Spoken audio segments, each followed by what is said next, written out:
अस्सलामुअलैकुम व्यूअर्स, आज की वीडियो में हम बात करेंगे कि बार्किंग बेग की असलियत कब और कैसे सामने आएगी। इस अहम सवाल के साथ आज की वीडियो में और भी बहुत कुछ अहम मालूमात। इसके लिए वीडियो को लाइक और हमारे चैनल को सब्सक्राइब करना मत भूलिएगा। कुल्लूस उस्मान सीरीज की 94 किस्त का ट्रेलर जारी कर दिया गया। ट्रेलर एक तरफ तो गमी और दूसरी तरफ फतह से भरपूर मनाजिर पर शामिल था। आने वाली किस्त में गुंदोज में बड़ी बहादुरी से लड़ते हुए शहीद हो जाएंगे। किले पर काई परचम देखकर वो पुरसुकून अंदाज से आंखें बंद कर सकेंगे।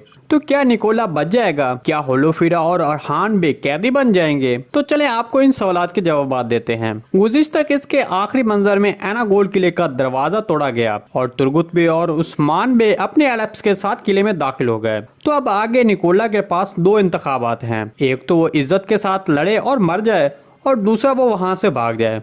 तो मेरे तजज़िये के मुताबिक निकोला दूसरा ऑप्शन मुंतखब करेगा। बदकिस्मती से मेरे ख्याल में निकोला आने वाली किस्त में नहीं मरेगा, बल्कि वो वहां से भाग जाएगा। अपने आप को शिकस्त खाता देखकर यारसार किले की तरफ भाग जाएगा। एनागोल किले के बाद अब वो जहां पनाह ले सकता है वो सिर्फ यारसार किला है। दूसरी तरफ ओरहान बे और होलोफिरा बच नहीं सकेंगे, वो बाज़ंतीनी फौजियों के हाथों पकड़े जाएंगे। दर हकीकत बार्किंग बे इस मामले में उनकी मदद करेगा, मतलब वो ओरहान बे और होलोफिरा को पकड़ने में मदद करेगा और उनको कैदी बनाकर यारसार किले की तरफ लेकर जाया जाएगा। इसके बाद वहां निकोला और रोमानुस उस्मान बे को धमकी देंगे कि ओरहान बे और होलोफिरा के बदले एनागोल किले को छोड़ दो।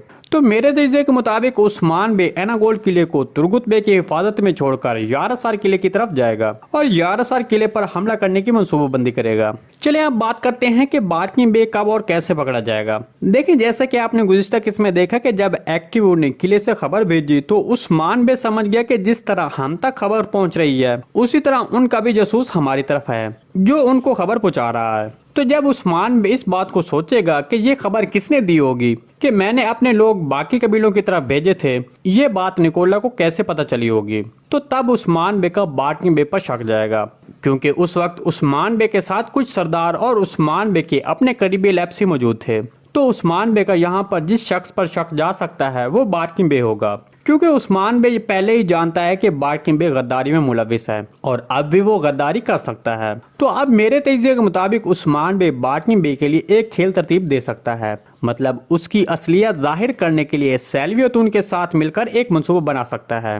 या फिर ये हो सकता है कि आने वाली किस्त में सैलवियतून और बालातून बार्किंग बे को ओरहान बे और होलोफिरा को बचाने के बजाय रोमानुस के हाथों सौंपते हुए देखेंगे, जिससे उसकी असलियत जाहिर हो जाएगी। मेरे ख्याल में बार्किंग बे की असलियत जाहिर होने में कम से कम 2 साल तक लग जाएंगी। और इसके अलावा ये भी हो सकता है कि बार्किंग बे सैलवियतून को असलियत जाहिर होने के डर से खत्म न कर दे। आपको इसके बारे में क्या लगता है कमेंट सेक्शन में लाजमी बताइएगा। जी दोस्तों, आज की वीडियो बस यहीं तक थी। उम्मीद है आपको पसंद आई होगी। अगर हमारी वीडियो आप तक बर वक्त नहीं पहुंच रही तो हमारे चैनल को सब्सक्राइब कर लें और बेल आइकॉन लाजमी प्रेस कर लें ताकि हर आने वाली नई वीडियो का नोटिफिकेशन आप तक बर वक्त पहुंचता रहे। वीडियो अच्छी लगी इसको लाइक शेयर कर दें। मिलते हैं किसी नई वीडियो के साथ, तब तक के लिए अल्लाह हाफिज।